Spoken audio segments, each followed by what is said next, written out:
ഭാരതത്തിൽ ഏറ്റവും അധികം ആത്മഹത്യ നടക്കുന്ന സംസ്ഥാനം കേരളമാണ്. പറയുമ്പോൾ വലിപ്പത്തിൽ ചെറുതാണ്, പക്ഷെ ഏറ്റവും അധികം ആത്മഹത്യ കേരളത്തിലാണ്. ആ ആത്മഹത്യകളിൽ ഏറ്റവും കൂടുതൽ ഹിന്ദു സമൂഹത്തിലാണ്. കാരണം പരസ്പരം സഹായിക്കുന്ന സ്വഭാവമില്ല, പരസ്പരം സഹകരിക്കുന്ന സ്വഭാവമില്ല, പ്രതിസന്ധിയെ നേരിടാൻ അറിയില്ല, അനുഷ്ഠാനങ്ങൾ ജീവിതത്തിൽ അനുഷ്ഠാനങ്ങളില്ല, ശാസ്ത്രബോധമില്ല, പഴയ തലമുറയുടെ ശാപം പേറി വെച്ചിരിക്കുകയല്ലാണ്ട് അനുഗ്രഹമില്ല. കാരണം അച്ഛനെയും അമ്മേനെയും വളരെ സ്നേഹപൂർവ്വം ശുശ്രൂഷിക്കുകയും സേവിക്കുകയും ചെയ്താലല്ലേ അവരുടെ സ്വാഭാവികമായ അനുഗ്രഹം കിട്ടൂ. അതില്ല. കല്യാണം കഴിച്ചു കഴിഞ്ഞാൽ പിന്നെ അച്ഛനും ഇല്ല, അമ്മയില്ല.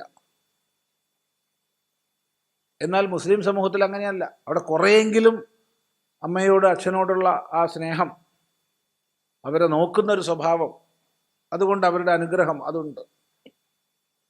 ക്രിസ്ത്യൻ സമൂഹത്തിലുമുണ്ട്. ഏറ്റവും വൃത്തികെട്ടത് ഇക്കാര്യത്തിൽ ഹിന്ദുവാണ്. ഏറ്റവും അധികം അച്ഛനമ്മമാരെ വയസ്സായിട്ട് ഒഴിവാക്കുന്നത് ഹിന്ദുക്കളാണ്.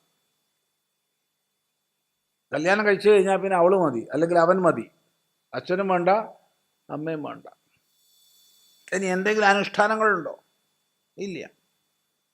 ഒരു മുസ്ലിം ഗൃഹത്തിൽ ഒരു കൊച്ചുകുട്ടി രാവിലെ ഉണരുന്നത് അച്ഛൻ പള്ളിയിൽ പോണതോ പോയി തിരിച്ചു വരുന്നതോ കണ്ടിട്ടാണ്.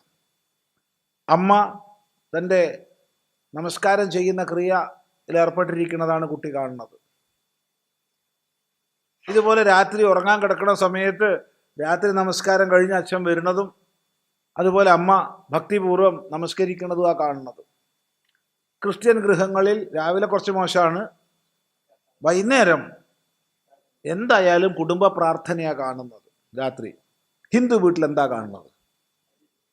90% കള്ളും കുടിച്ച് രാത്രി വന്ന് അടിയും പിടിയും ചവിട്ടും കുത്തും. ഇത് കണ്ടിട്ടാണ് കുട്ടി കിടക്കുന്നത്. രാവിലെ ഉണരുന്നത് അച്ഛൻ ദേശാഭിമാനി, ജന്മഭൂമി, വീക്ഷണം, അതെ, ഇതൊക്കെ വായിച്ചൊരു പുഹയും വിട്ട് അച്ഛൻ ഇരിക്കുന്നതാണ് കുട്ടി കാണുന്നത്. അമ്മയോ പേപ്പറും നിവർത്തി വെച്ച് ഇരുന്നോളൂ അവിടെ, ഇവിടെ എൻ്റെ കഷ്ടപ്പാട് വല്ല അറിയാമെന്ന് അവിടുന്ന് ലഹള കൂടുന്നതാണ് കേൾക്കുന്നത്. അതെ, ചിന്തിച്ചു നോക്കുക, പറഞ്ഞത് ശരിയോ തെറ്റോ. കുറച്ചൊക്കെ അതിശയോക്തി ഉണ്ടാവും പറഞ്ഞതിൽ. ഇതാണ് സ്ഥിതി.